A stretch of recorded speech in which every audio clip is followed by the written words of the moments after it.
En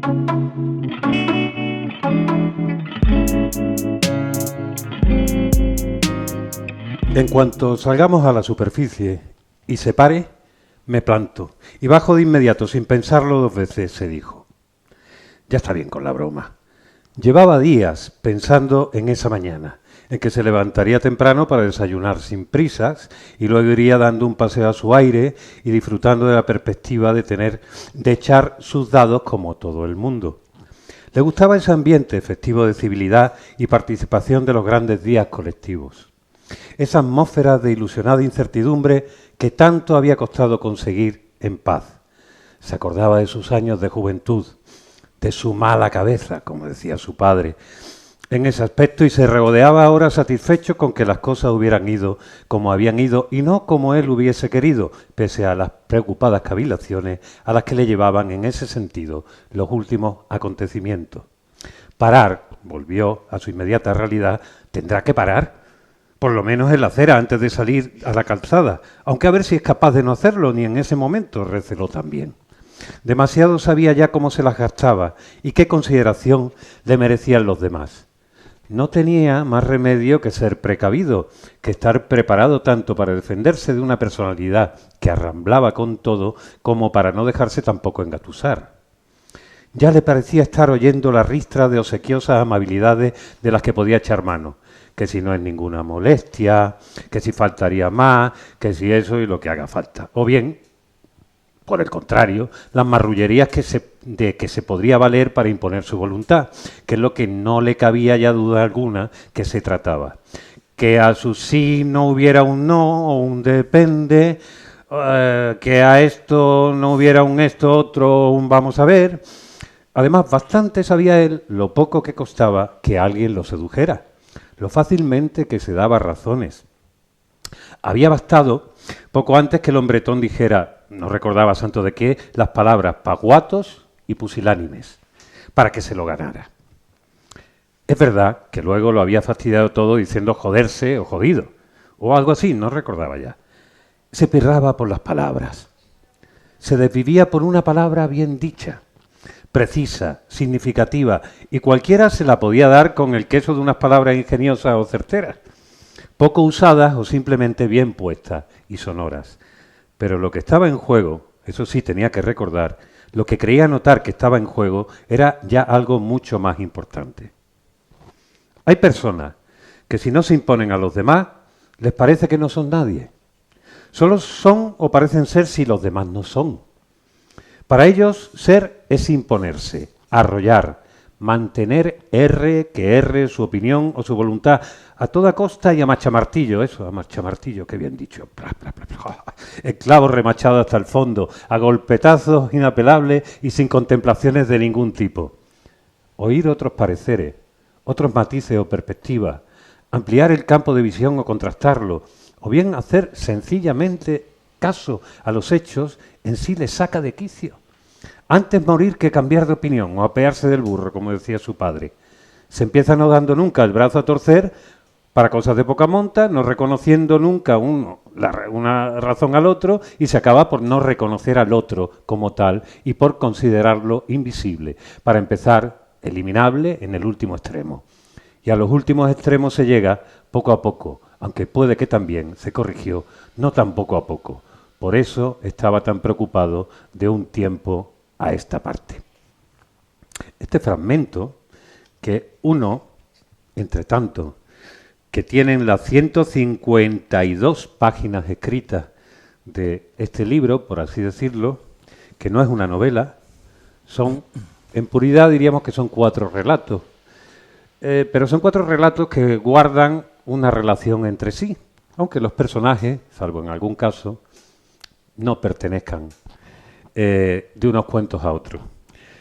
Él no le gusta decirlo, su autor, José Ángel González Sáinz, no le gusta decir estrictamente relato. Le gusta hablar de disparate, de capricho, refiriéndose a Goya. Son también como fábulas morales, son también divertimento, porque en ello está constantemente divirtiéndose con el lenguaje, pero en el fondo este libro es un libro con muchísimas capas y es casi un ensayo narrado sobre el lenguaje la pérdida del lenguaje, la pérdida de la soberanía del lenguaje y la sociedad contemporánea. Cómo la sociedad contemporánea se está disolviendo, nos está disolviendo en ella y se está quedando con quizá el ejemplo más importante de nuestra libertad, nuestra conquista mayor, nuestra mayor tecnología como seres humanos, el lenguaje, el dominio del lenguaje. Él, como buen filólogo, cuenta aquí, en estas 4 historias que están relacionadas, cuenta en el fondo su forma de mirar el mundo y su forma sobre todo de contar el mundo que está mirando. Un poco en estos 4 relatos para palparse si es cierto eso que mis ojos me están diciendo que estoy viendo y cómo contarlo. En cada uno de los 4 relatos, los personajes, siempre hay un personaje masculino, no sabemos si trasunto del autor o al que el autor le presta no pocas de sus ideas para ir reflexionando sobre lo que tiene delante. Lo que tiene delante son distintas situaciones. Las distintas situaciones son, en la primera estamos en una plaza pública y se celebra un concierto. Un concierto. La banda toca unas piezas de Chopin y de Granados y va la gente del pueblo o de la pequeña ciudad, suponemos también que se parece a algún tipo de ciudad de la Castilla, la Soria, que él habita, de donde viene. Y sucede lo inexplicable. Ya explicaremos un poco en qué consiste lo inexplicable. Las circunstancias son en que ese concierto, tal y como estaba esperado, nunca se produce, sino que se produce otra cosa, que empieza a hablarnos de la descomposición progresiva de la realidad. Todo en un tono de humor, a veces de esperpento, también de autoparodia, en muchísimos casos, con un espíritu que yo a veces viéndolo digo, se parece a los sueños que solemos tener, donde uno no sabe cómo ni por qué, acaba pasando de una situación a otra, cada cual más absurda, y después se tira dándole vuelta hasta que años después, o vete tú a saber dónde, cuando lo cuenta y lo narra, se da cuenta que le estaban intentando hablar de otra cosa. Todos estos 4 relatos en realidad siempre están hablando de otra cosa. Y no te das cuenta hasta el final como lector. Por eso yo les conmino a leerlo, porque es una lectura aparentemente sencilla, de un idioma que a veces utiliza expresiones, giros y circunloquios, muy a voluntad, de refranes, de frases hechas, por así decirlo, es la primera, como un intento de resistencia del idioma, que es lo único que tenemos. El idioma cuando era grande. Aquí él se refiere, y es verdad, hay bastante Cervantes, hay mucho licenciado Vidriera.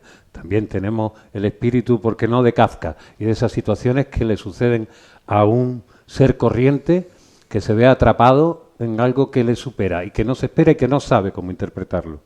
Y que bastante hace con hacerle frente a ello. Y al final, como lectores, agradecemos que en tan pocas páginas haya tanta literatura. Porque aquí es cuando uno se acuerda, y ahora voy a hablar un poco en nombre de la persona que se ve, cuyo trabajo consiste en estar leyendo y promocionando libros constantemente para luego compartírselo a ustedes y decirles lo interesantes que pueden llegar a ser. Resulta que es bastante extraordinario que uno se encuentre con literatura de verdad en las manos. Hay muchísimos libros escritos, algunos hasta entretenidamente escritos, pero, y eso no es cosa que tenga que decir el autor, al que seguramente su modestia y su educación se lo impedirían, la mayoría tienen de literatura el deseo. Esto nos obliga a tener una posición como lectores, porque en esa aparente sencillez vamos dándonos cuenta que nos está hablando de nosotros mismos, que estamos asistiendo a un espejo, que al final acabamos incluidos dentro de este libro y que nos está hablando sobre la sociedad de la que formamos parte. ¿Qué hago yo? Hay algún personaje que se pregunta aquí en uno de los relatos, ¿qué hacer ahora? Recordaba mucho, durante toda la lectura, el famoso cuento de los Andersen, creo que era, si no tú me corriges, el famoso del emperador desnudo.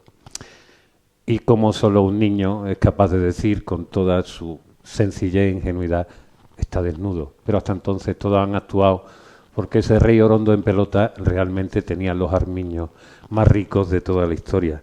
Aquí nos habla de que todos vivimos en una sociedad actual, la contemporánea, donde está todo desnudo.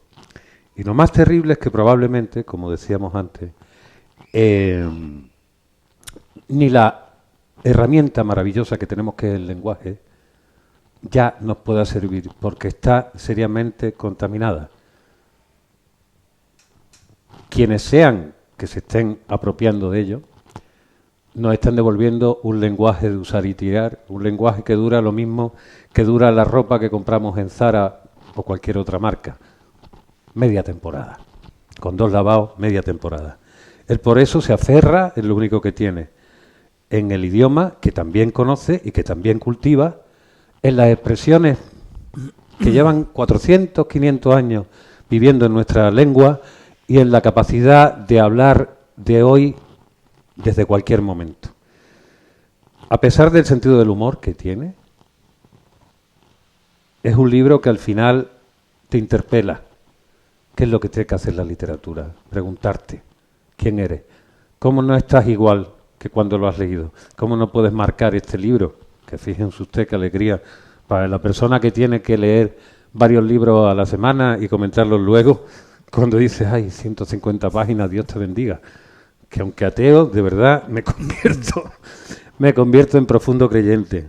Pero claro, esto de querer volver al libro y no decir cuánto falta para acabar es una celebración. Así que yo hoy solamente puedo compartir, por un lado, el honor de tener aquí, creo yo, a uno de los grandes, no creo yo, recojo la opinión unánime de las personas, de los críticos y de las personas que de verdad leen, uno de los grandes escritores de la literatura española contemporánea, a quien se le ha pedido algunas veces que no sea más prolijo y que creo que gracias a que no es más prolijo, aunque tiene libros suficientes en el mercado, es capaz de regalarnos esta joya donde cada palabra está pensada, aquilatada, perfectamente sabiendo lo que se quiere decir y cómo y para qué. Como digo, esto hoy en día es rara avis.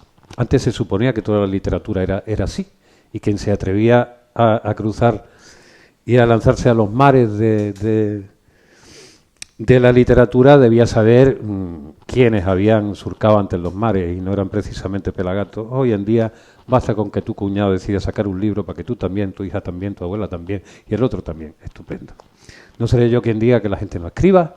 Me parece que es una práctica muy saludable para descubrirse uno mismo, pero que se abstenga de publicar. Que lo enseñe en privado. No es necesario. Aquí, que entre los que tenemos algún escritor que se ha marchado y también tenemos a un editor. No quiero que nadie se dé por aludido, que mire para sus adentros y diga, ¿de qué manera puedo arreglar esto? ¿Cómo arreglo esto? Podría estar hablando mucho tiempo, pero en realidad yo lo que quiero es darle la palabra a José Ángel, que de verdad me da por un lado un honor tremendo, un orgullo tremendo que aquí en el tercer piso de Proteo esté alguien como él, que haya dejado sus campos de Soria tan machadianos, que se haya venido a esta ciudad del bullicio de las luces y de todas las franquicias y los gastrobares, y donde hay más turistas que nativos, si es que hubo nativos alguna vez en esta tierra, y nos honre con su presencia.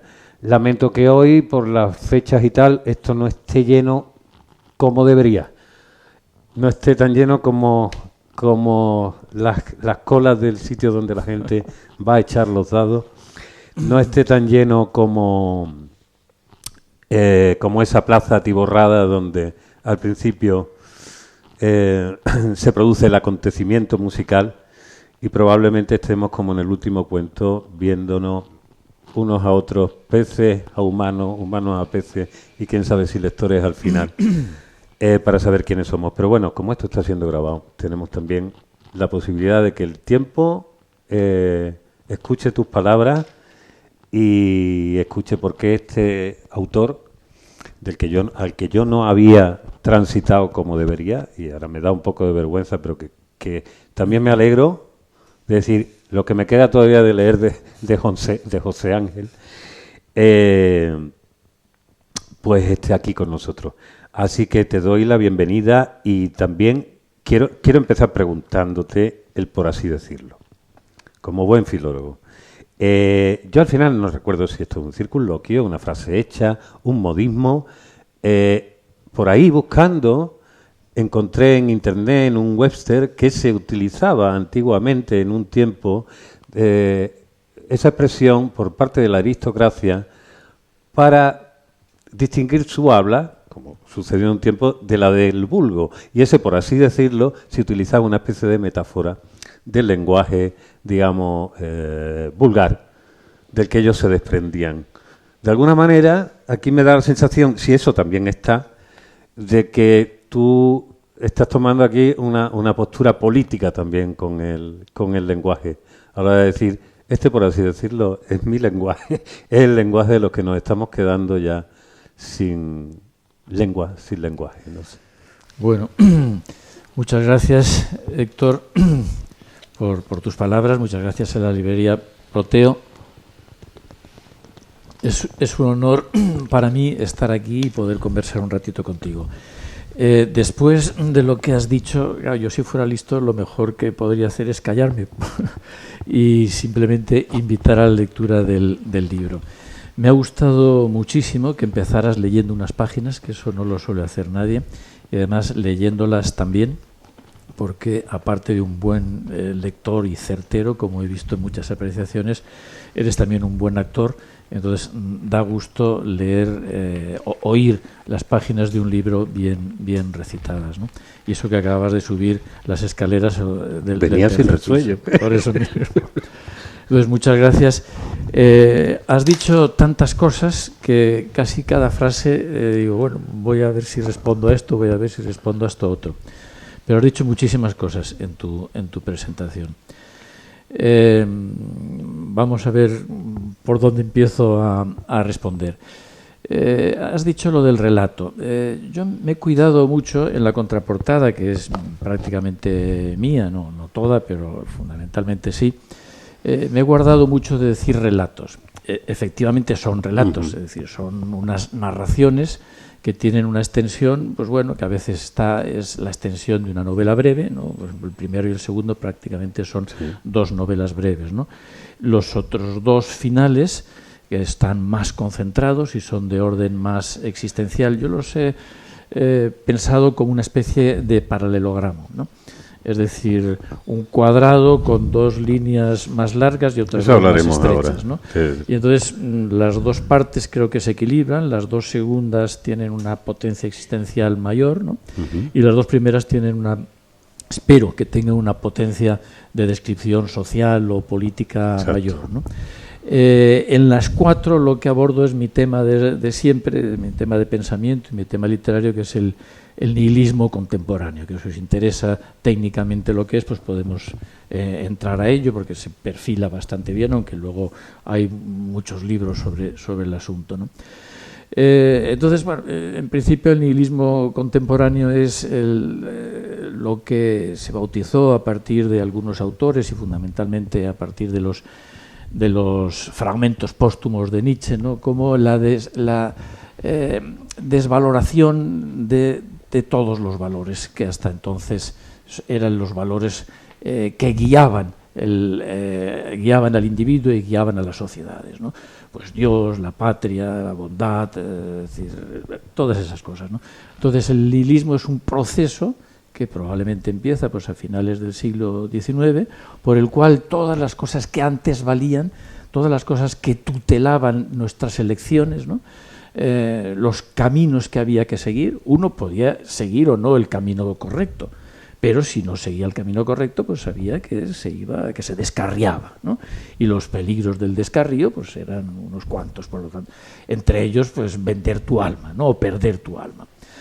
Uno siempre ha podido elegir el camino, pero estaba claro cuál era el camino no descarriado, ¿no?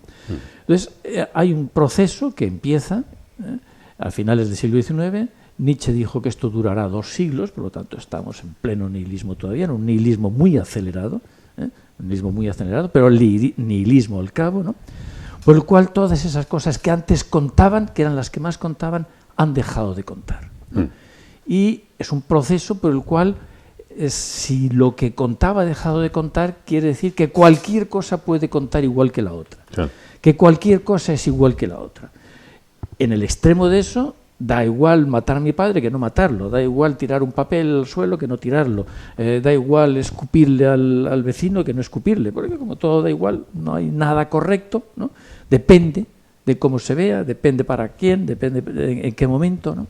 Bien, ese proceso yo creo que ha descompuesto fundamentalmente las formas de vida y las conciencias individuales, y pues nos hacen vivir en el mundo en el que vivimos, que es un mundo pues con un chisporroteo extraordinario, ¿no?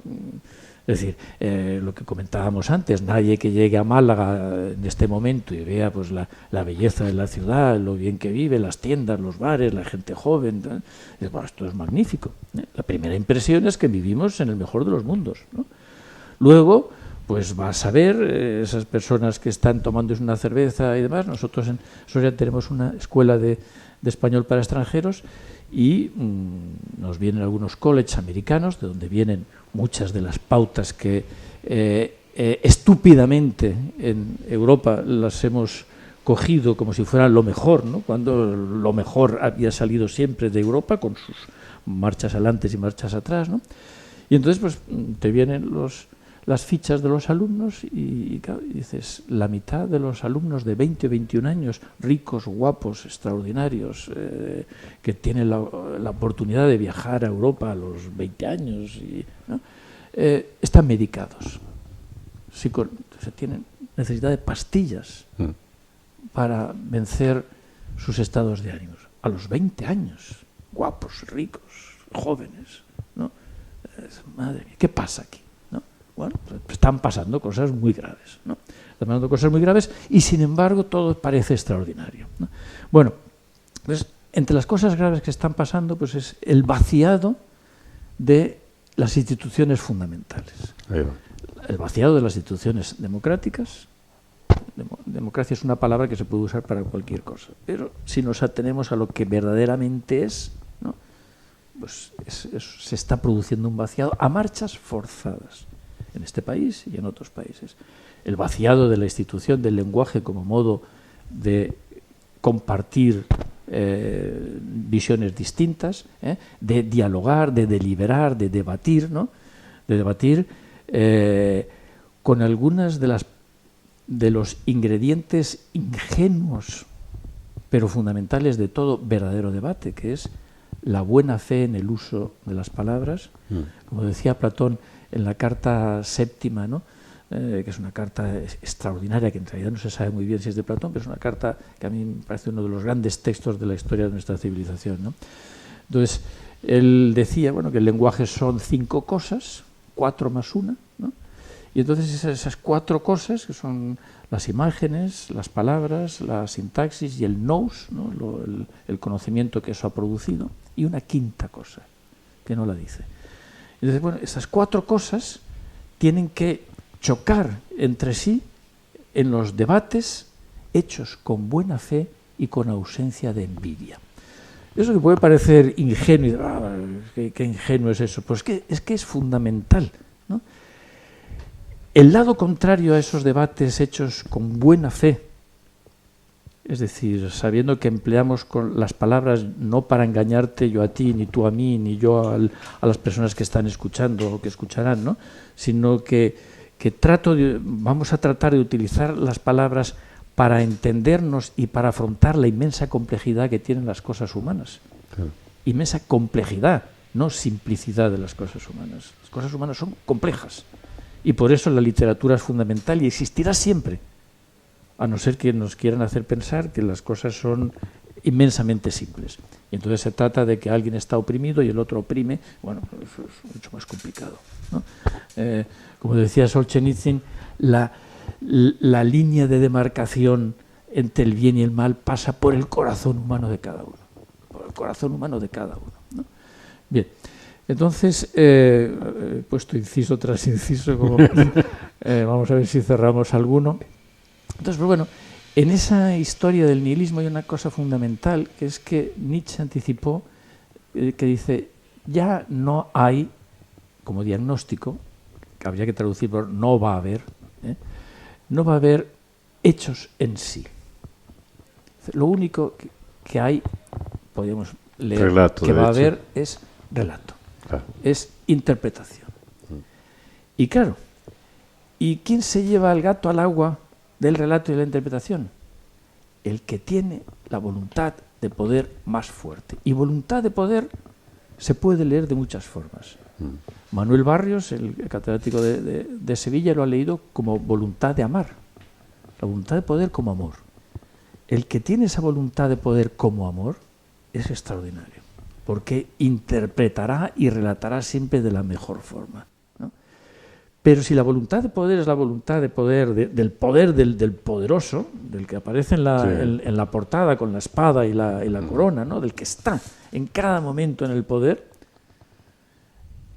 y tiene el aparato de comunicación, ahora se llaman gabinetes de comunicación, ¿no? Que es lo más importante para un gobernante, ¿no? El gabinete de comunicación, ¿no? En el que participan muchos escritores. Entonces, el que tiene ese aparato de comunicación es el que se va a llevar el gato al agua, es el que dará a las palabras el valor que él quiere, y las palabras tendrán el valor del poderoso, ¿no? Bien, entonces, por eso la palabra relato ahora está en la batalla del relato, que es la batalla de la interpretación, la batalla de dar yo a las palabras, dar a alguien, el poderoso, dar a las palabras el valor que quiere que tengan. Entonces, por ahí entramos en una línea, que es una línea yo creo que muy peligrosa, porque suelo repetir casi siempre que yo creo que toda catástrofe y las sociedades entran en colapso de vez en cuando. Es decir, sí, no porque ahora vivamos en lo que nos parece el mejor de los mundos, eso no quita para que a lo mejor dentro de breves años y tal como van las cosas podamos entrar en un colapso. Eso lo sabemos bien los europeos. Es decir, la Europa de los años 20 pues parecía una Europa también felicita. Y luego, ¿qué pasó? Pues pasó las mayores catástrofes de la historia de la humanidad. Es decir, nunca se ha matado tan salvajemente, nunca se ha matado tanto y nunca se ha producido una industria del terror como el fascismo y el comunismo. Nunca, en ningún sitio, más que en el siglo XX europeo y luego en Asia y demás, ¿no? Entonces, eso pasó después de décadas de cierto apogeo, de cierta línea democrática y un gran apogeo cultural, ¿no? Y en el mayor de los apogeos culturales, en Alemania, en Italia o en Rusia, se produjo alguna de las mayores catástrofes que hemos producido los hombres. Entonces, no estamos a salvo de que eso pueda volverse a producir.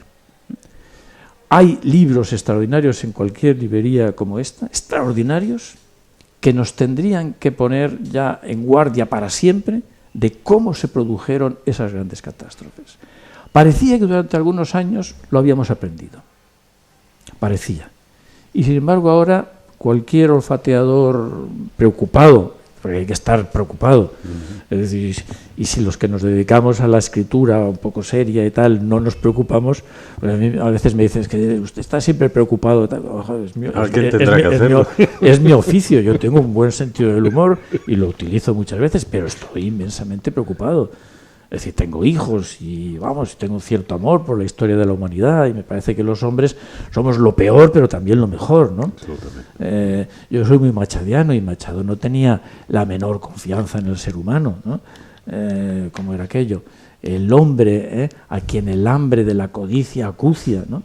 De ingénita malicia y natural astucia, de ingénita malicia y natural astucia, ¿no? Como de ingénita malicia y natural astucia, formó la inteligencia y acaparó la tierra, y aún la verdad proclama, supremo ardid de guerra. Esto solo un andaluz barnizado de castellano puede llegar en 20 palabras a tanta profundidad. Qué buena cosa hubiera sido, qué buen vasallo si hubiese, buen señor, por citar a los clásicos, si la fusión entre lo castellano y lo andaluz se diera mucho más a menudo. Yo creo, ahora que lo dices, creo que es la gran fusión. Yo creo que es el norte-sur. Norte-sur. Por desgracia, y ahora que tocas eso, yo cuando algún amigo se ilusiona porque unos u otros ganan las elecciones, sobre todo, me acuerdo que las últimas elecciones había un amigo que todavía es muy de izquierdas y demás, entonces yo no prestaba mucha atención a quién ganaba, yo estaba muy entusiasmado y digo, desengáñate. Digo, en este país, en democracia, siempre ganan los mismos. Siempre ganan los mismos. ¿Quién? Los nacionalistas. ¿Perdón? Los nacionalistas. Los nacionalistas. Siempre ganan los mismos. Claro. Y cuando más ganan, por ejemplo ahora, que quieren que los demás les compremos su modelo. Y el modelo de los nacionalistas vascos y el modelo de los nacionalistas catalanes es, primero, la corrupción sistemática. Que eso se aprende rápido, y lo han aprendido muy rápido. Corrupción sistemática. No en vano, una de las mayores cosas que quieren los nacionalistas vascos es que desaparezca la Guardia Civil. La Guardia Civil no es un símbolo de España. La Guardia Civil es el único recurso para que algún día alguien investigue los grandes aparatos de corrupción de los nacionalistas. Efectivamente. ¿Quién va a investigar? Algún juez valeroso y... Tanto unos como otros les interesaba sobremanera desacreditarla para no ser nunca investigado. Y para que se oculten estas cosas, que el eje norte-sur, atravesado, la ruta de la Plata del ferrocarril que no quieren construir, pues esa ruta de la Plata es extraordinaria, Asturias, que es el eje del liberalismo. Feijó, Jovellanos, hasta Olavide. Pasando, si queréis, por Alcalá, ¿no? y la Escuela de Salamanca. Es el eje de un liberalismo extraordinario y efectivamente existente en España, por mucho que quieran ver siempre lo peor de nuestro país, ¿no? Bueno, perdonad este excursus así. Yo quería que volviésemos al tema de por así decirlo, sí, que me parece que es aquí hay una presunción importante, y también estaba en tus palabras, es quién es el nosotros. Supongo que un escritor, y como es tu caso, que de las primeras cosas que te dan el premio Ralde en el año 80 y... ¿cuánto fue? ¿No? Fue 95, no creo, 95. Vale. O sea, que ya hace tiempo que cargas, digamos, con un laurel cuando aquello tenía sentido y valía, no había perdido el brillo. Te dan desde el principio ese laurel y eres reconocido además unánimemente por la crítica que lee con tiempo para leer, con tiempo para que la gente piense, mire, hable de ello. Supongo que te dan la conciencia y la evidencia de que hay lectores al otro lado. Supongo que gracias a eso pues tú dices, bueno, pues será que es interesante lo que hago, me está dando ustedes, porque si nadie lo hubiera leído, nadie hubiera dicho nada, pues a lo mejor uno abandona su pretensión por el camino. Pero me da la sensación que en todo este marasmo de ruido, que así cuando empezamos, que la primera, como tú bien dices, cada uno de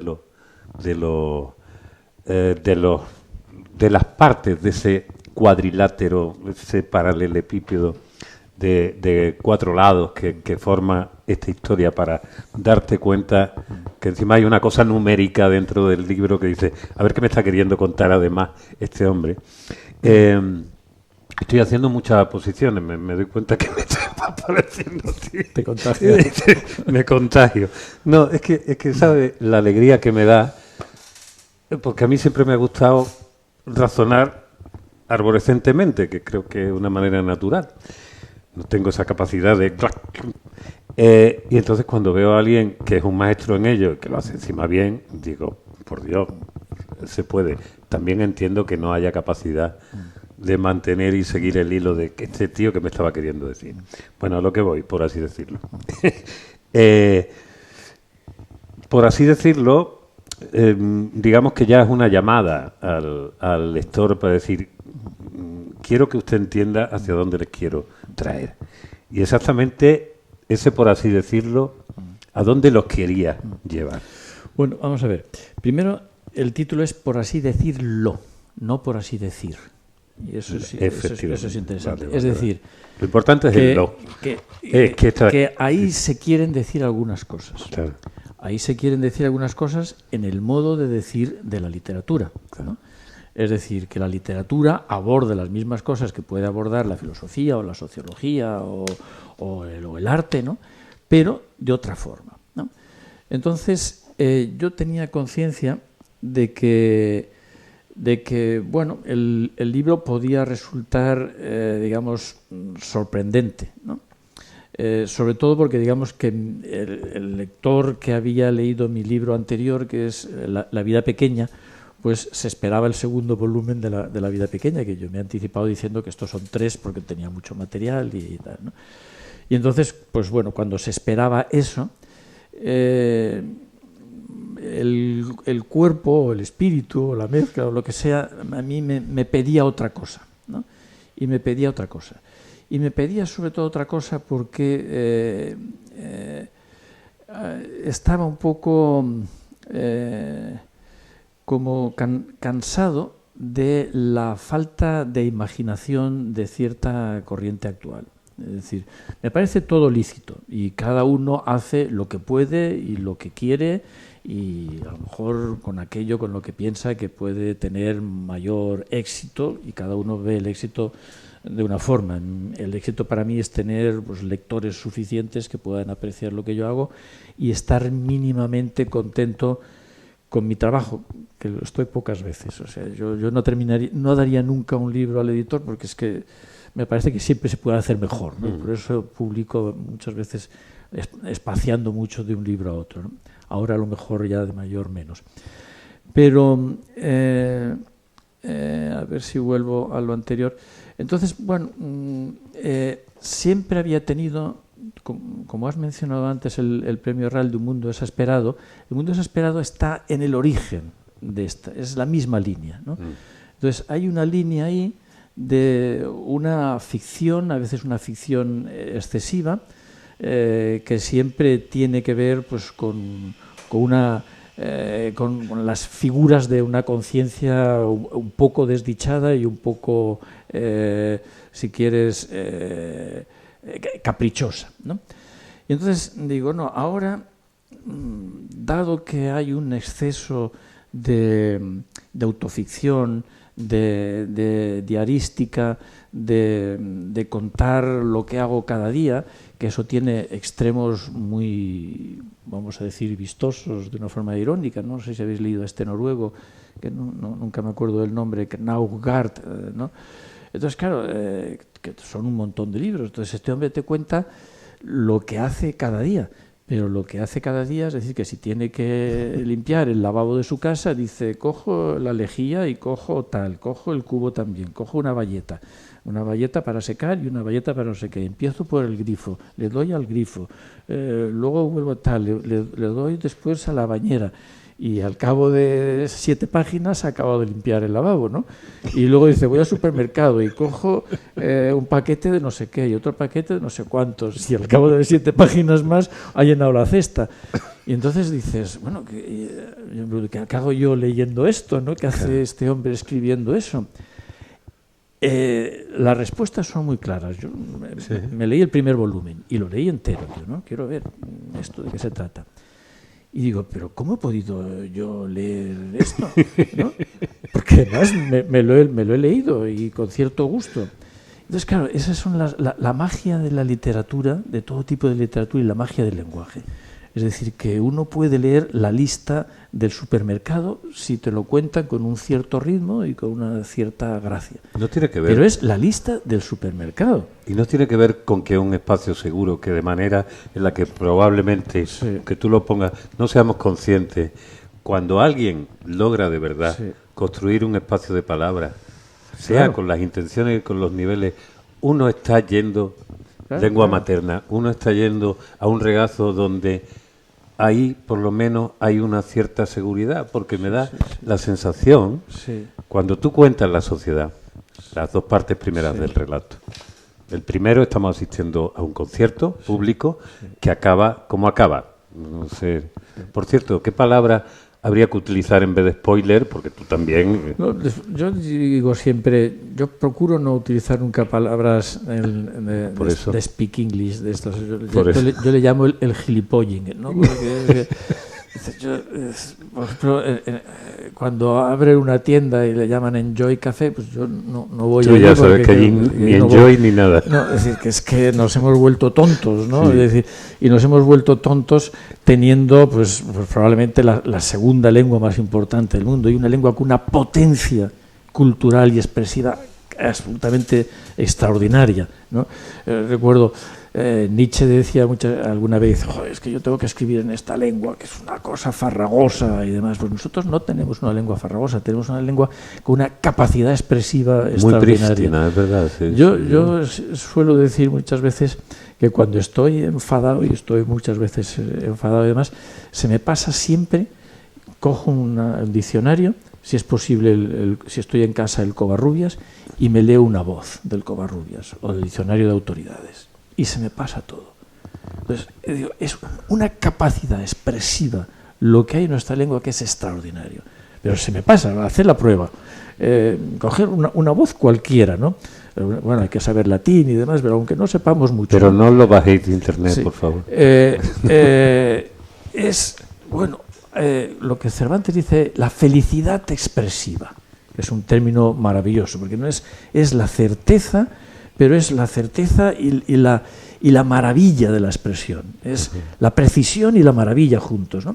La felicidad expresiva de nuestros clásicos del siglo de oro es tan grande que te deja absolutamente... Y además lo que demuestras aquí no solo es que es muy grande, sino que el hecho de usarla, porque aquí tú tienes montones de expresiones y de forma que no hay una voluntad, digamos, de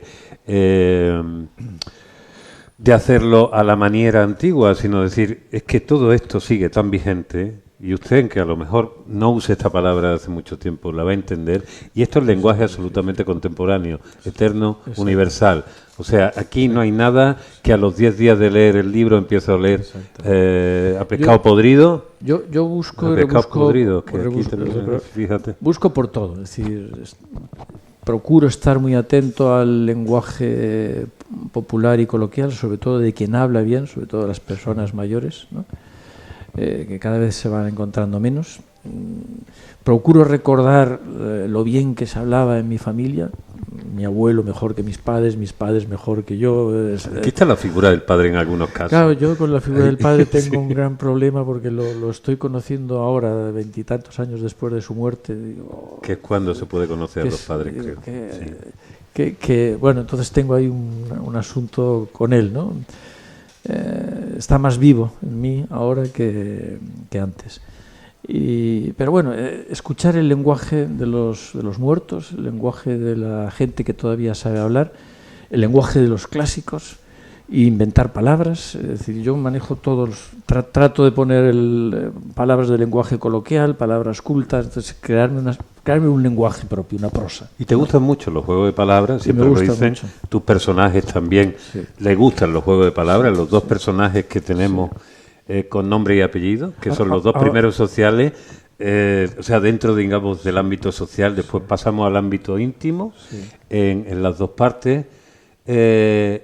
Hablan de eso del juego de palabras, que también me parece que es una reivindicación tuya decir, oiga, el idioma, usted es un señor filólogo que encima es director y fundador del centro ¿es Centro Cultural Antonio Machado? Centro Internacional. Internacional, Antonio Machado, ya me contarás qué hacía allí.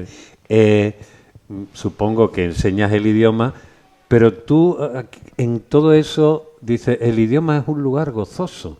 Hay una cosa muy divertida de todos estos personajes que, aun siendo distintos, se ven como atrapados, esta cosa kafkiana de qué está sucediendo aquí, intentan, mediante el lenguaje, resistir los embates de algo que no entiende.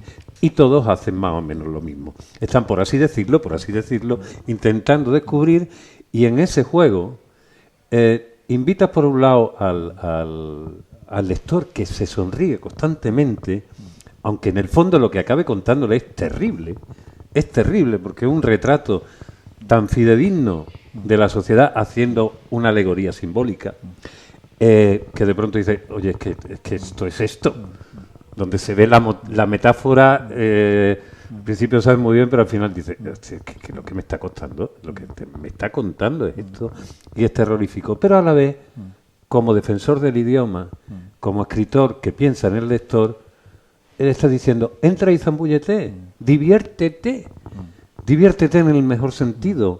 Las palabras nos reconstruyen, son un juego, es gozoso. Dices muy bien. Yo creo que el lenguaje es gozoso en su sentido más fuerte. Es más, voy a redoblar tu apuesta. Es algo que nos une al paraíso en su sentido más profundo, y estoy hablando en La ciudad del paraíso de Vicente Aleixandre, ¿no? En el último capítulo de la vida pequeña, yo hago una lectura del momento ese del Génesis, de un capítulo del Génesis. Y entonces me di cuenta, no hay que renunciar nunca a la lectura de los libros religiosos, como lectores. Si uno, no como creyente. Si uno es creyente, pues pero como lectores, porque son los grandes libros de nuestra civilización. Los grandes autores, los que a mí más me interesan, desde Faulkner hasta Claudio Rodríguez, son profundos lectores de la Biblia. Lectores. Faulkner decía que casi cada año se leía la Biblia, el Quijote, y sale Faulkner, ¿no? Que es uno de mis maestros, o de quien yo he querido aprender, ¿no? Entonces, leyendo con atención y como simple lector ese capítulo del Génesis, claro, me he dado cuenta y digo, a ver, ¿qué es un paraíso? Un paraíso es un sitio donde hay árboles y ríos. En el caso de tal, muchos ríos y árboles. Luego los árboles se van llenando de contenido, más incluso que los ríos, ¿no? Y luego hay una voz que les dice a los habitantes de ese paraíso en qué consiste el paraíso. Y el paraíso, si lo reducimos en mi lectura al núcleo, es el verbo, el principio. Nombrar, Claro. nombrar, cuidar el jardín, ¿no? Y atenerse a unas reglas. Horacio, también. Pero fijaros lo fuerte que es esto. Digo, ostras, ¿cómo puede ser tan fuerte esta? Dice, cuidar el jardín, y lo dice, cuidar y labrar. Labrar la tierra, cuidar el jardín. O sea que todo esto de la ecología y el medio ambiente y tal, pues, no es nada nuevo, está en el origen. Para que sea un paraíso, siempre, claro, hay que cuidar el jardín, hay que labrar la tierra, hay que atenerse a unas reglas. Las reglas serán lo que sean y habrá un margen, pero hay unas reglas y hay que atenerse. El juego del atenimiento a las reglas. Y nombrar. Dice, estáis ahí para nombrar, es decir, para utilizar el lenguaje. Y para utilizarlo de la forma más benévola, más precisa, más compleja posible. Y eso es la historia de la literatura. Y que ocupe, supongo, a más gente. Te quería preguntar, como filólogo, ¿cómo asiste a... hay un idioma que ya desde hace bastante tiempo, siempre se ha dicho que las academias son reacias a introducir rápidamente, y parece que hay una sociedad que ahora a través de Twitter pegando gritos que las cambie inmediatamente y tal. Bueno, tenemos ahora mismo esta necesidad de incluir cada uno de los deseos íntimos o autointerpretaciones que tiene cada ser humano y que el idioma lo recoja y que no se sienta nadie excluido. Curiosamente, la paradoja de un lenguaje un idioma que nos acoja a todos, estamos básicamente cada uno convirtiendo en un pequeño reducto nacionalista, tú que hablabas antes de eso, la parte en que uno cree que le nombra. Se nombra a sí mismo y obliga a todo el mundo a llamarle de esa manera, directamente. No sé cómo tú percibes el todos, todas, todos, tú, plus, clink, clink, que ya no nos quedan signos para un idioma que funcionaba razonablemente bien, hay que decirlo, con muchos matices, ya resulta que no nos sirve. No suelo entrar en estas discusiones porque es que me parecen superfluas, peregrinas, y que espero que pasen cuanto antes posible. Es decir, el lenguaje y el nuestro son millones de personas desde hace miles de años, claro. Es decir, que desde hace muchos años. Y entonces eso no se cambia de la noche a la mañana, y sobre todo no se cambia porque haya unas directrices de un grupo político o de unas intenciones políticas. Es decir, a nosotros también nos vienen alumnos, sobre todo americanos, que viene todo lo peor culturalmente desde allí, y entonces están alojados en unas familias. Dice que la familia quiero que me llame con E. Digo, la familia, si quieres aprender español, la familia habla como habla. Tú no puedes imponer a nadie que hable de ninguna forma. El lenguaje no se puede imponer. Claro. Eso es una ideología no puede imponer un lenguaje, porque lo que impone es ideología. Bueno, si quieren imponer ideología, pues entonces nos tendremos que defender de esa y de todas las ideologías, ¿eh? Porque las ideologías es la forma más extraordinaria que se tiene para reducir el pensamiento a mínimos, ¿no? Para no tener que pensar. Una cosa es pensar y la otra tener ideas, y no es lo mismo. Pensar es pensar siempre en la incertidumbre. Pensar es buscar certezas, pero sabiendo que siempre se va uno en la cuerda floja de la incertidumbre. Y pensar es tener en cuenta cuantas más zonas de la complejidad de todas las cosas posibles, ¿no? Y pensar es, lo dice muy bien Jean-François Revel. Él dice que la ideología es una triple exención. Dice, te exime intelectualmente, te exime desde el punto de vista del resultado de las cosas y te exime moralmente. Te exime intelectualmente de pensar, porque las ideologías son explicaciones sistemáticas previas de todas las cosas. Tú no tienes que ver un acto. ¿Ha robado o no ha robado esta persona?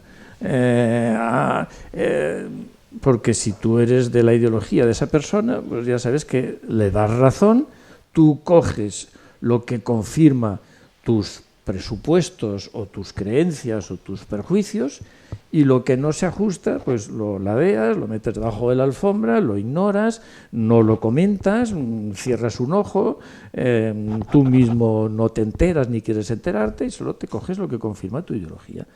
Esa no es forma de afrontar la realidad.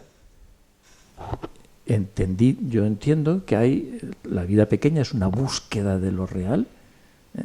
Es una búsqueda compleja porque, es decir, una búsqueda de aquello que es anterior al lenguaje, que es muy difícil, porque todo aquello que es anterior al lenguaje, es decir, si no hay lenguaje, ¿cómo yo puede ahora ser doy dicho? una patada aquí, inmediatamente lo digo, perdón, pero ha habido antes de perdón, ¿cómo se me ha ocurrido? Qué tonto soy y tal. Ha habido un acto de realidad. Es que yo le he dado una patada y he tirado el agua, ¿no? Entonces, bueno, cualquier acto de realidad para los humanos acaba convirtiéndose enseguida, o tarde o temprano, en lenguaje. Y por lo tanto acaba convirtiéndose en una realidad de lenguaje, en una realidad de relato, ¿no? Con lo cual nos la sabemos siempre con cuestiones de lenguaje, con cuestiones de relato. Y ahí tiene razón toda nuestra época. Pero, para mí, sin olvidar que antes de todo el lenguaje hay materia, realidad, acto, dato, biología, ¿no? que luego inmediatamente pasemos a relatarlo y por lo tanto pasemos a la cultura, y con la cultura estamos llevando todo a que todo es cultura. Pues yo creo que no. Que afortunadamente las cosas son más ricas y afortunadamente hay siempre una búsqueda para tratar de entender la materia, lo que ha pasado, lo que hemos hecho, lo que tenemos que hacer, las acciones que tendremos que afrontar. Esa es mi visión de humanista. El mundo no está para estos trotes, es decir, el mundo cabalga a una velocidad extraordinaria que puede llevar a hacernos creer a todos, ¿no?, que ya no necesitamos saber que debajo de las cosas hay un fondo de realidad, hay una cosa en sí, que es la quinta cosa de Platón. Es decir, que debajo del lenguaje, de las imágenes, de la sintaxis, de tal, hay una cosa en sí, que es lo que fundamenta las cosas, ¿no? A mí me gustaría pensar en qué posición ocupas tú. Por supuesto, aquí estamos hablando y tal, pero todo el mundo puede entrar y participar. Me llamáis la atención y yo os paso un micrófono y damos... ya sabéis cómo funciona esto, que esto es un espacio abierto. Cuando alguien ha cultivado, como es tu caso, el lenguaje, ha luchado contra la ideología, obviamente, aunque sea en un principio más agotador, porque te exige esfuerzo, porque te exige ir contra esta parte de los seres humanos y de nuestro cerebro que te lleva poco a poco a ser perezoso, cosa que no me extraña, porque somos la primera generación que llevamos incluido el esclavista dentro del esclavo, con lo cual es muy difícil saber quién tiene la razón, si la voz de la conciencia, el negrero que hay dentro, y que si no estás produciendo constantemente te genera una situación bastante incómoda. Evidentemente es mucho más incómodo ir sin certezas por la vida o con media certeza para apañarnos y el resto con una serie de dudas constantes a la que le vamos dando vueltas, rumiando cómo tus personajes cuentan la realidad, intentando acercarse al meollo de ella. Pero te das cuenta de cosas, porque te sitúas en una posición donde ves el ruido, como el primer personaje, se está dando cuenta de lo que está pasando, ve el ruido, ve cómo aquello que debía ser una sinfonía se ha convertido en una charlotada de dimensiones épicas, incluso de dimensiones macabras, porque al final no sabemos cómo termina realmente, se convierte en una pesadilla para el hijo, que le despierta todas las noches gritando, no sabemos cómo acaba. Y te das cuenta. Entonces tú ya habló de José Ángel González Sáenz con la suficiente edad, con reconocimiento y peso intelectual, que viene quizás de una época donde todavía se le hacía caso a las personas mayores por experiencia, que eran sabias y habían acumulado, como las personas que ya no tenían tanto deseo, no tenían tanta ambición, tenían las hormonas aquilatadas, era la cosa de una... y podían dar un consejo que otro y decirle, perdóname, yo he pasado por esto, si me quieres escuchar, después tú haces lo que tú quieras. Y ver la vorágine que hay, que parecemos todos la orquesta del Titanic que sigue tocando mientras aquello se va hundiendo. Creo que cualquier persona con una percepción mínimamente afilada, mínimamente cultivada, lo suficientemente, no demasiado, se da cuenta de que esto no está bien. Está muy lejos de estar bien. Y que no basta solo con decir, hay cuidados de los Milei y los trans del mundo como epítome. Digamos, hay cuidados de esto. No. Es como, me da a mí la sensación, no sé si estás de acuerdo, que todavía hasta no hace mucho quedaban espacios donde no había señal. Ni había señal para el móvil, ni había señal para nadie, ni nadie te vigilaba. Los espacios de intimidad, espacios familiares, lo que tenía que ver con el hogar, las conversaciones entre amigos, espacios en la propia naturaleza, donde te encontrabas con ese paraíso. Todavía había una... Ahora ya parece que está todo absolutamente tocado, contaminado, comprado, vigilado. Si no andas con cuidado, al final del mes te dice tu móvil, por aquí has ido andando, porque lo has llevado en el bolsillo, en algo. Y dices, pero, ¿quién me está vigilando? Estoy hablando contigo y digo algo de, ¡ay, el fútbol! Y ya tengo 2 avisos diciéndome, ¿quiere ver los mejores partidos de fútbol?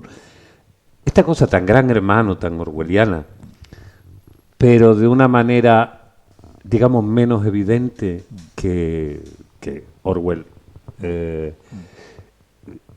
Yo creo que hay una parte donde tiene que dar terror y supongo que tú, por esta voluntad humanista que has explicado, que decir, no os dais cuenta. ¿Cómo aviso? Y supongo que esta es tu manera de avisar. Claro. Pero ¿cómo sabemos que esta preciosa sinfonía suena como suena dentro de todo el ruido que hay? Claro, bueno, como siempre has puesto mucha carne en el asador. Vamos a ver. Muy bien, me parecen excelentes tus comentarios. Claro, la literatura tiene por cometido indagar un poco en la condición de ese mal bicho, como decía Ortega, que es el hombre, ¿no? Es decir, esa rara condición de lo humano, ¿no? Entonces, en eso tiene que mostrar la belleza de muchas de las cosas que tienen que ver con los hombres y tiene que mostrar también las llagas o el horror de lo humano, ¿no?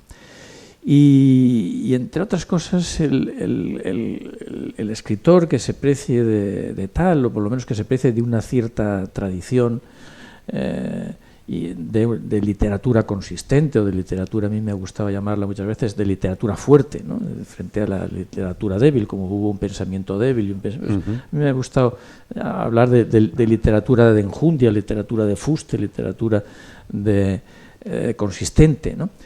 Entonces, pues bueno, hay que avisar. Y para avisar, pues uno tiene que vislumbrar ciertas cosas, ¿no?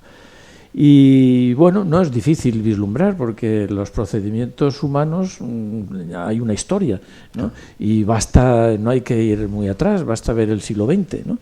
Yo siempre digo que si algún día, Dios no lo quiera, que yo conozca a un político tal, pero si lo conozco, solo tengo una idea que pedirle, que ponga obligatoria en todas las facultades de medicina de tal, una asignatura que se llame siglo XX, que muestre los horrores del siglo XX.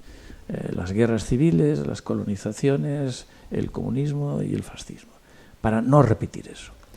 Entonces, el primer relato se puede leer de muchas formas, ¿no?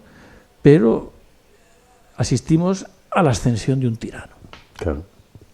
A la figura del perfecto tirano, al que convierte algo que para mí es la cima de la civilización occidental, que es un concierto de música, claro, que es algo extraordinario. Es decir, un concierto de música clásica es conjuntar toda una serie de voces en su debido momento, de instrumentos. La armonía pura. La armonía, es decir, la maravilla, tal, y eso además en una plaza pública al aire libre, donde va la gente. Tanto. Por eso he hecho hincapié en que sea la orquesta de la ciudad, la plaza mayor de la ciudad, ¿no? Entonces, incluso que toque una pieza de Enrique Granados, ¿no? Que me da lugar, sabéis que Enrique era el pelele, la parte de la sí, de los Goyescas, ¿no? Claro. Sabéis que con esa pieza Enrique Granados se había convertido en uno de los grandes músicos mundiales, empezaba una fama extraordinaria, ¿no? Y cuando estaba en el apogeo de su fama, que iba al Metropolitan y tal, pues en un barco los nazis bombardean el barco y muere en un naufragio. Entonces me da lugar para hacer una digresión sobre los naufragios, sobre las sociedades que naufragan. En el mejor momento tal, las sociedades pueden naufragar, lo mismo que el mejor momento, Enrique Granados pues también sucumbió y se hundió en ese naufragio de ese buque que no me acuerdo cómo se llamaba, ¿no? Entonces, pues bueno, ahí juego con la idea de acontecimiento de Hannah Arendt, ¿no? Que es una pequeña cosa que transforma por completo todo, ¿no? Un filósofo diría, eso no incorporado, que un acontecimiento en sí no crea necesidad histórica, solo ha trabajado muy bien Sloterdijk, solo la repetición de ese acontecimiento es la que nos ilustra de que eso puede ser ya necesariamente histórico, ¿no? Entonces, pues bueno, pero en fin, no nos como metamos sucedió en con eso. los nazis, Es decir, sistemáticamente. la repetición, ¿no? Claro. Nosotros somos un país de guerras civiles. La primera guerra carlista, pues era una guerra carlista, pero cuando Claro. se repiten las guerras carlistas, hasta la última, que es la Ojo, nuestra vaya guerra al civil, médico. ojo con eso. Ojo con Ojo con eso. No juguemos con eso. No juguemos que eso quema, ¿no? Entonces, esas cosas como los niños, decir, oye, no pongas el dedo en el enchufe porque te vas te vas a electrocutar, que eso no hace falta mucho, que ya se sabe que eso acaba Permíteme así, ¿no? un Sí. inciso a raíz de eso. Solamente avisar, si alguien nos ve, mañana presentamos la versión en novela gráfica de 100 TVO de la biografía de Paul Preston de Franco, que ha hecho un malagueño, José Pablo García, que ya ha adaptado varios libros de Paul Preston. ¿Cuál es la idea de José Pablo? Que es un magnífico ilustrador y que ha logrado convertir en un TVO de 200 páginas las 1200 páginas de Franco. ¿Qué es lo que él pretende? Decir, está muy bien que los jóvenes que ahora mismo no tienen ni idea de la historia, son jóvenes y le han contado sus padres o la gente allegada que este señor salvó a España, que sepan un poco de historia y que vean exactamente cuando dicen viva Franco a quién se están refiriendo. Que este señor vivió, se sabe lo que hizo, todo lo bueno y lo malo, si hay algo que discutir, y por lo menos que conozcan a quien sea. Me refiero ahí haciendo... El conocimiento de la historia. Exactamente. Sí. Bien, antes de que demos la palabra, Sí. quiero hacer un comentario sobre esa imagen del Apolo, del niño que ve que el rey está desnudo. Yo soy todavía más trágico en eso, más pesimista. Creo que el niño ve que el rey está desnudo y nosotros nos hemos complacido durante mucho tiempo en que el que denuncia eso no está desnudo. Y yo creo que lo peor del caso es que la denuncia también está desnudo. Y entonces, eso, como tú dices, se me ha puesto un poquillo de carne de gallina. Eso Es verdad. tiene muchas implicaciones. Claro. Y yo el día que lo pensé, digo, es que la satisfacción que hemos tenido en nuestra juventud rebelde y muy... Es decir, de que el niño no está desnudo y el niño siempre tiene razón y tal, pues tampoco. No.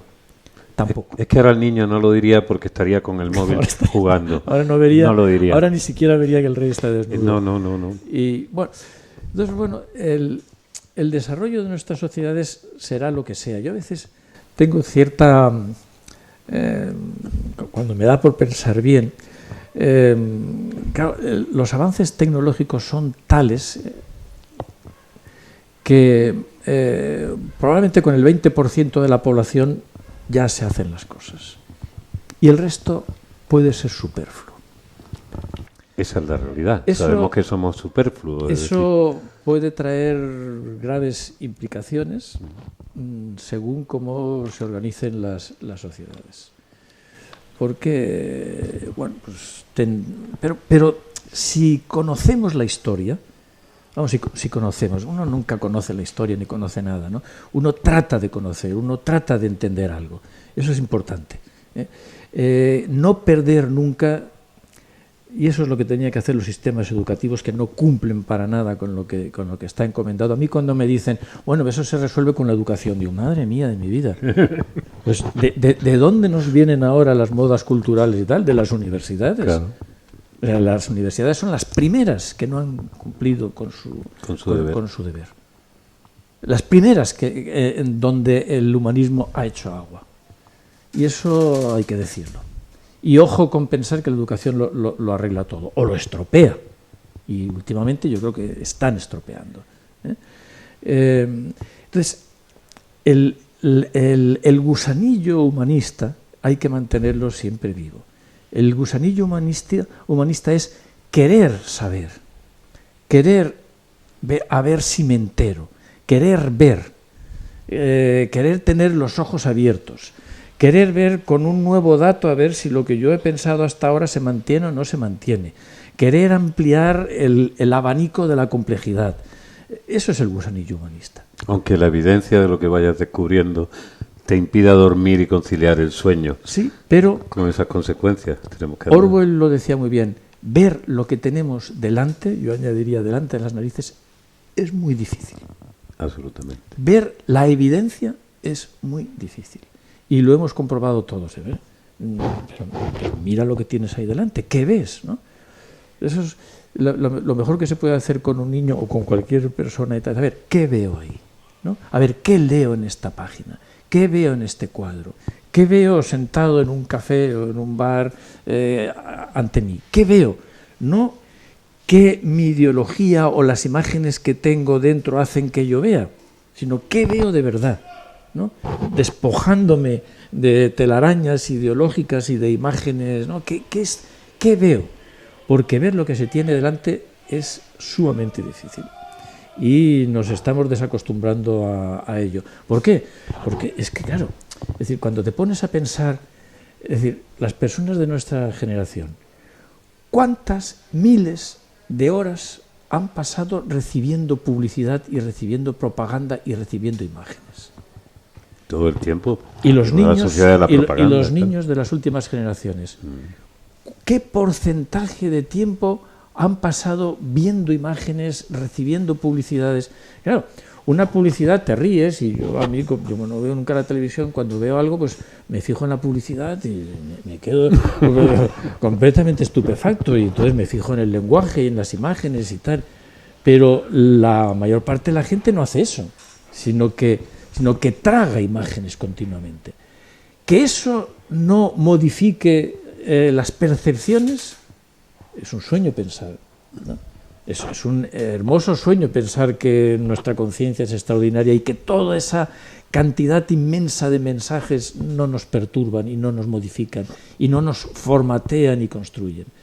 Entonces, claro, ante eso habrá que defenderse, pues como siempre, leyendo no mucho, poco, pero bien, ¿no? Es decir, esas cosas que decir, vamos a leer estas páginas. Yo lo que hago en Soria es inventar una escuela de lectura. Entonces estamos 2 días leyendo unas páginas de Homero, de Cervantes, de Ferlosio. Entonces leemos, entonces nos reunimos en una sala como esta, 20-25 personas, y leemos unas páginas, y leemos, discutimos y tal.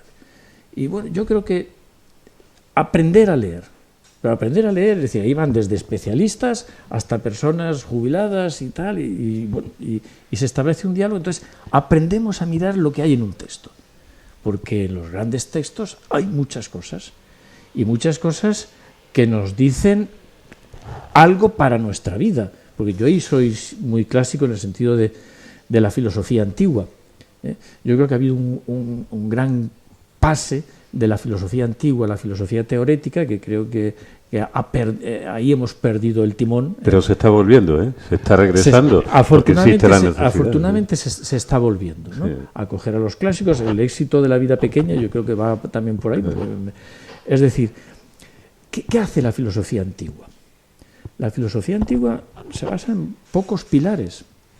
Uno es la exégesis de los libros. Cogen un libro y se ponen a ver lo que hay en ese libro, a ver qué sacamos. Yo tengo, lo digo siempre, una visión muy campesina de la lectura. Es decir, un campesino dice, he cogido 2 toneladas de patatas, este año hemos cogido mucho trigo. Coger, recoger, ¿no? Entonces yo creo que el lector tiene que, a ver, ¿qué cojo yo para mi vida? ¿Qué cojo yo de los libros que me pueda servir a mí? Para ver mejor, para gozar mejor, para preocuparme de las cosas que son preocupantes, ¿no? A ver, ¿qué cojo yo? ¿Qué me llevo a mí? ¿No? Como un campesino egoísta. Es decir, a ver, yo de este libro, ¿qué me llevo para mi vida? ¿No? Entonces, la filosofía antigua, la clásica grecorromana y hasta la medieval y demás, estaba primero una exégesis de un libro. Vamos a analizar palabra por palabra, a ver qué hay aquí, ¿no? Segundo, había una actividad dialéctica. A ver, yo cómo debato con este libro, o cómo en una escuela tenemos distintos pareceres y debatimos y hacemos un ejercicio dialéctico. Yo veo esto, yo veo lo otro, pues a ver cómo eso se casa o cómo se come, esa cosa tan estupenda en español. A veces cuando te dicen unas palabrotas y tal, dices, bueno, ¿y eso cómo se come? Eso es maravilla, ¿no? De ver cómo se come. Lenguaje como alimento. Sí. Y luego, la filosofía antigua tenía, es decir, algo que era un ejercicio espiritual, que era, en un sentido laico, el ejercicio de la virtud, a ver cómo puedo ser yo, a ver cómo me enseña esto a ser virtuoso, y la virtud es ser fuerte, ser prudente, ser templado. Eso es la virtud. La virtud no es una cosa así de Walt Disney, la virtud es aprender a ser fuerte. Cuando tengo un enemigo, cuando me voy a morir, cuando ser fuerte, ¿no? Y ser prudente, y ser justo, y ser templado. Pues es que eso ayuda mucho para vivir. No tienes que ir al psicólogo a tomar pastillas, porque has aprendido en los textos a ser fuerte y a ser prudente y a ser templado. Y toda la psicología va acabando ahí, ¿no? Para el creyente eso era pues buscar la salvación del alma, pero no, a lo mejor no hay que llegar a tanto. Sí. Bien, entonces, bueno, en todo eso yo creo que hay en la literatura que yo trato de trabajar, pues bueno, hay un cultivo de todo eso y hay una invitación a todo ello, ¿no? Es decir, bueno, vamos a dejarlo aquí. Sí, me está avisando María Ángeles, sí, que nos estamos acercando ya al vámonos. Algunos compañeros, por favor, me tengo que ir. ¿Alguien quiere decir algo, preguntar algo? Hay un silencio. Bueno, yo quiero citarlo, ¿verdad? Espérate, Paco, que es que como esto se graba, después si no, di tu nombre, se va, nos despedimos. Hola, yo soy Paco Torres, editor, bueno, conocido de Héctor, y bueno, no confieso que no había leído hasta hoy, que voy a comprar el libro, porque me ha interesado muchísimo lo que habéis estado contando, sobre todo el reclamo de Héctor que ponía en los textos de WhatsApp y todo esto, pues bueno, me interesó. Tú sabes que no me prodigo mucho, pero digo, bueno, voy a ver. Y ha sido tremendamente estimulante. Yo creo que hay dos ideas que a mí me han interesado mucho, que es la de la felicidad expresiva. Me parece que es una base fundamental para... Pero eso es Cervantes. Bueno, pero eso, yo como editor, yo es que es lo que busco precisamente en los textos que me llegan, y también lo que tú has dicho, que se abstengan, por favor. Todo eso me he sentido muy identificado con esto. Y luego con todo el tema de la filosofía que has contado y todo esto, la verdad que estoy contento, estoy me ha gustado mucho asistir, conocerte. La segunda cosa que también me ha interesado es lo de la imaginación en la literatura, ¿no? Que yo creo que falta bastante en la literatura actual, ¿no? Sí, claro. Eso es lo que yo quería señalar nada más. Ahora empiezan a salir ensayos. Andreu Jaume, que yo creo que es uno de los grandes teóricos y críticos literarios, sé que está trabajando un libro sobre la imaginación. De hecho, la crítica que ha hecho a por así decirlo, va por ahí. Bueno, ha saludado el libro como, ¿no? Y bueno, bueno, son esos vaivenes, ¿no? Es decir, que se ha concentrado mucho durante los últimos años en la literatura del yo, ¿no? Que está bien, ¿no? Sí. Bueno, ahí... Sí.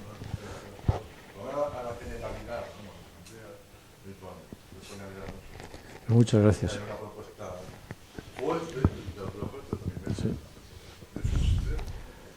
Sí, yo le he buscado esas palabras, ¿no? A mí me gusta mucho la palabra enjundia, ¿no? Una cosa que tiene enjundia, ¿no? Lo que tiene fuste, ¿no? Esas palabras. En nuestra lengua tenemos una cantidad de expresiones. Yo este año, el año que viene, voy a ver si vuelvo a poner de moda una palabra. Empiezo ya, ¿no? Venga, vamos. Nosotros vamos a celebrar en Soria los 150 años del nacimiento de Antonio Machado. Yo soy muy machadiano, el centro que he formado se llama Centro Internacional Antonio Machado, Y entonces son 150 años. Entonces voy a ver si convenzo al resto de las personas que eso en español se llama sesquicentenario. Sesqui, ya no usa nadie. Sesqui es una unidad y media. El centenario más medio, ¿no? Entonces eso es sesquicentenario. Entonces voy a ver. Apunten, hagan cartas. Si pongo en circulación esta palabra. Pero lo que pasa es que tú además, como no tienes redes sociales, porque predica con el ejemplo, y así le va, así nos va. Tengo una. Bueno, tiene una red social que ya se ha convertido, todo el mundo se llama el hogar del jubilado, que es Facebook, directamente, que ahí ya nada más que queda la gente que dice, ¿tú te acuerdas que tú estudiaste conmigo en Parvulito? Digo, no me quiero acordar de estas cosas. Bueno, déjame terminar con las palabras viejas. Recordar a Machado, ya se oyen palabras viejas, aguzad las orejas, ¿no?